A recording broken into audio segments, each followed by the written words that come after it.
Ever felt like you're stuck in a rut, emotionally speaking?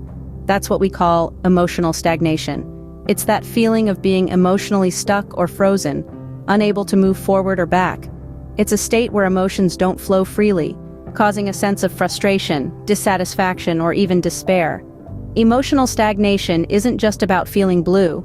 It can affect your overall well-being, making day-to-day tasks feel like insurmountable challenges and sapping your joy and vitality. So what causes this emotional standstill? Often it's unresolved past trauma, the fear of change, a lack of self-care, or unhealthy lifestyle habits. It's like being caught in a loop of the same old thoughts and feelings, unable to break free. But remember, it's not a life sentence.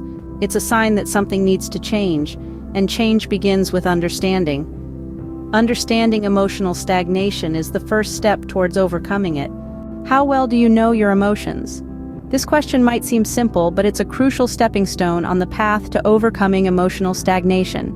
Knowing yourself, recognizing your emotions, and understanding why you feel the way you do is called self-awareness.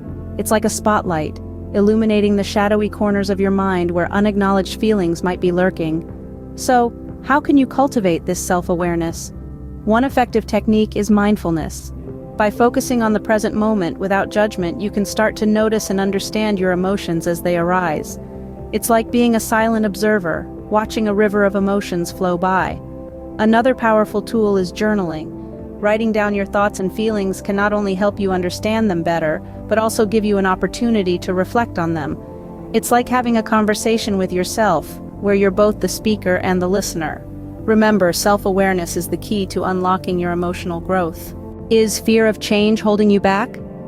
Change is the natural law of life, a catalyst for emotional growth. It's like the changing seasons. Each one brings a different flavor, a different perspective. But often we resist change, we fear it, and we let it constrain our emotional progress. But what if we could turn this fear into a stepping stone? To overcome the fear of change, you can use techniques such as visualization.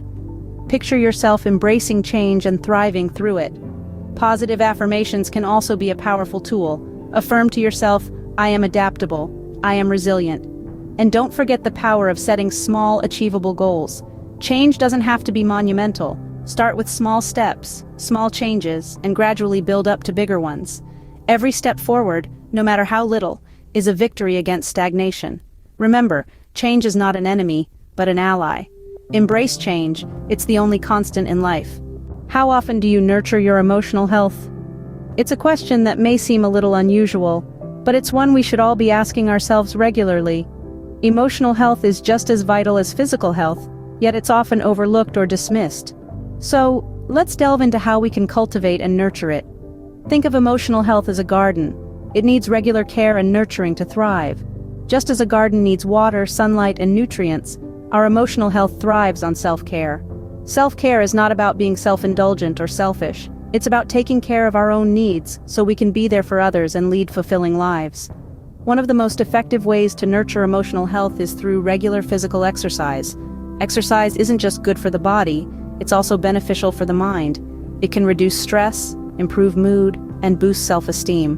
Whether it's a brisk walk, a yoga class, or a vigorous workout, find an activity you enjoy and make it part of your routine. Just as important is a balanced diet. What we eat can have a profound impact on how we feel. Consuming a diet rich in fruits, vegetables, whole grains, and lean proteins can help maintain stable blood sugar levels and prevent mood swings.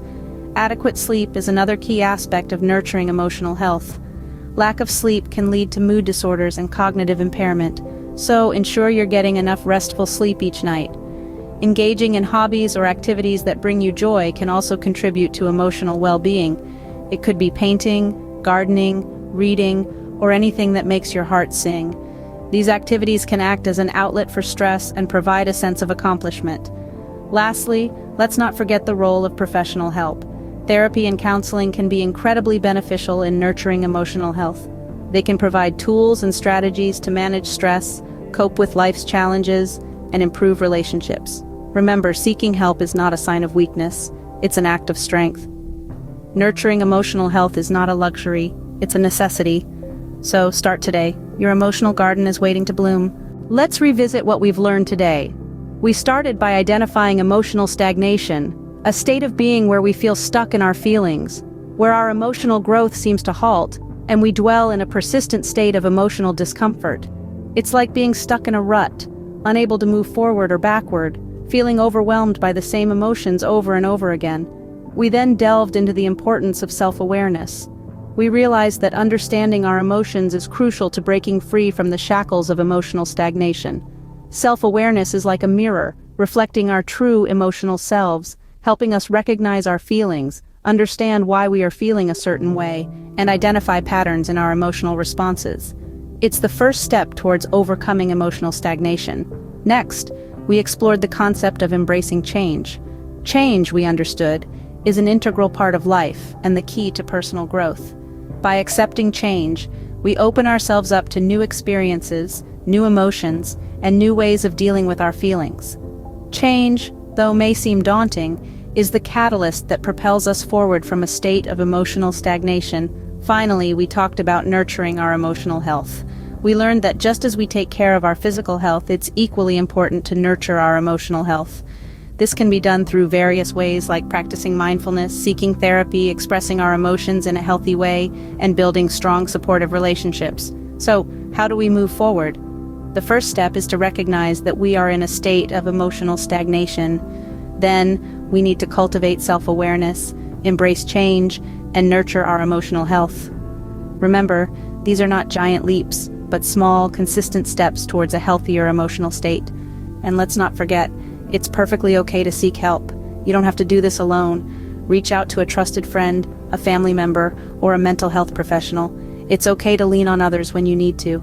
Remember, overcoming emotional stagnation is a journey, not a destination. Take one step at a time and you'll get there.